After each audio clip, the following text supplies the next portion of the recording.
Hey, good morning everybody. It is Friday of Labor Day weekend and I'm just getting ready to get going to Glorieta, no, not Glorieta. This time we're going to Shelter Island for an anchorage for the weekend.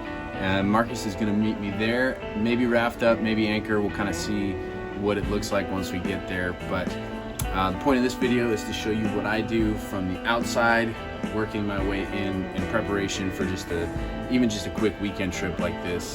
There's kind of a lot of work that goes into it that you might not expect. It's not quite like just, you know, hopping down the road and going to a hotel, because you gotta prepare your whole home. So yeah, just kind of a realistic look into a quick weekend here, what I like to do when Catalina is a little bit too far out of reach, or a big trip like that. So stick around for all the prep work, getting underway, and then hanging out on anchor for the weekend.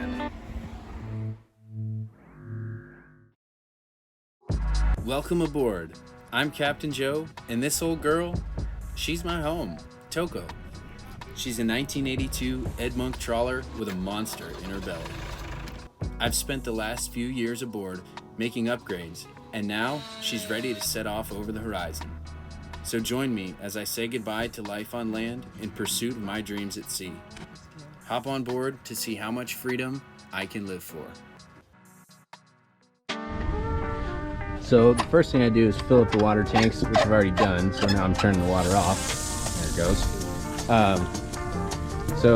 And I'll rinse down the whole boat. So while I have the hose out, I rinse down the whole boat, get most of this dirt off, because it's going to be a couple days of dirty people on board.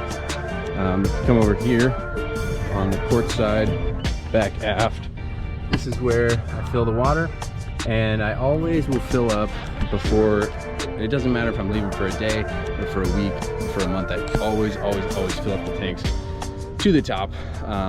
And actually, even if I know that I'm just going to be leaving the bay for an afternoon, I'll always fill up, because you never know what's going to happen. So you always want to have full supply of water, make yourself as survivable as possible in case of emergency. And so then I'll just kind of go around the boat on all sides, make sure there's nothing crazy out. I got a bucket on the other side I got to put away.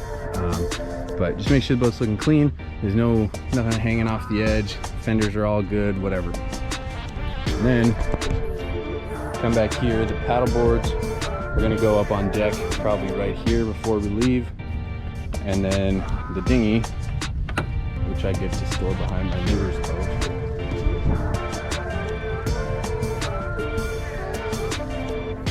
So I always give the dinghy a clean too. I'm going to be picking up passengers from shore at some point during the weekend, and want to have it nice and clean for them. The next thing I do is walk around the deck to make sure it's a clear pathway everywhere I'm going. Took a canvas off of these front windows in case an emergency happens up here and I need to drive from down below. Then just make a loop all the way around. Make sure both cabin doors are open as well in case an emergency. I do have the paddle boards on deck, small obstruction, but be all right. And then port side door also open. So that's kind of it for what I do on the outside of the boat, because you always want to make sure you're ready to go. You never know when disaster is going to strike.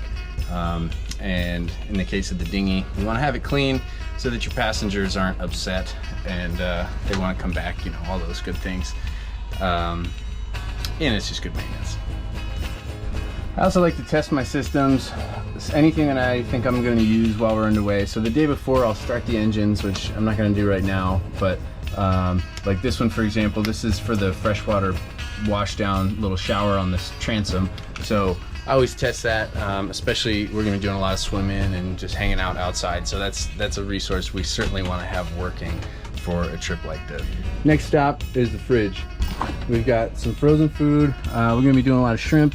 I've got some berries for smoothies and such, some ice, some veggies, brats, just in case we run out of the main course, which is shrimp. And I've got a whole chicken here that we will just have to reheat. And then, of course, beverages, seltzer waters, Coronas, all that sort of good stuff.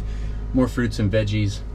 And like I said, we got tons of water. I think I carry about 175 gallons of water in my tanks, which spent a lot of time when I first got the boat making sure those tanks were clean. And now what I do is I filter the water as it goes into those tanks, so that then everything from the boat, all the taps, I can drink straight from. Next big thing that you want to check, and maybe it's the first thing you should check, I don't know, depends who you ask, but always check your fuel level. Make sure you got enough fuel to get where you're going and home. I like to say, make sure you have enough fuel to do whatever trip you're doing at least twice. In this case, I know that my fuel tanks are full, not to the brim, but they're like probably 90% full because I just got fuel a couple weeks ago after the whole fuel tank saga. If you don't know what happened there, I think I have it in my Instagram stories and highlights. If not, camera died. Here, back in action. So I think I was talking about fuel tanks. I just finished the whole project, which is on the Instagram and will be a full episode at some point. But the point is, I have two 125 gallon tanks that are much cleaner than they used to be, at the very least. I'd say they're pretty clean. I got in there by hand and scraped and pulled out a bunch of sludge, and then I also did a chemical treatment, and now they are full and everything should be wonderful for at least the next 6 months, maybe even a year of cruising around, now that I'm almost topped off. Next thing is I come down to the panels here. We're gonna shut off all of our AC loads and the master, and then make sure that we've got the right things on the DC panel. So that'll be there. We'll check the engine room. Gonna need the horn and the fridge and the windlass and the GPS, maybe not.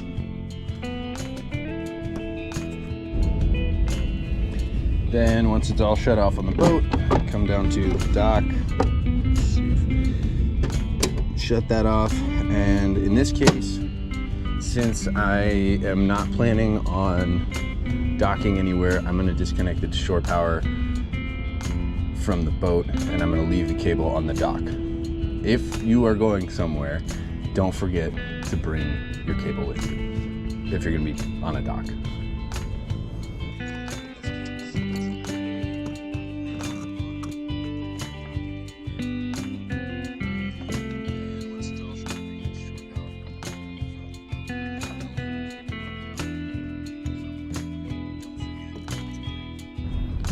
The next part that's going to be kind of new for me single-handing is the dinghy.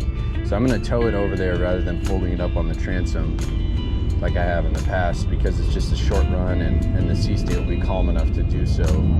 So what I'm going to do is tie the dinghy to this aft cleat here and keep it at a real short stay, especially while I'm maneuvering here in and out of reverse, so that I don't accidentally suck up the towing line into the propeller or anything like that.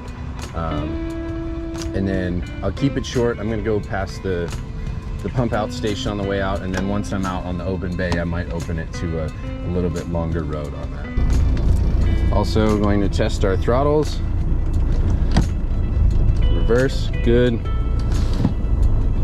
Forward, good. And the wheel all the way in each direction. And I do this every time before I undo any of the lines to make sure that everything's working before I need it to. And why not?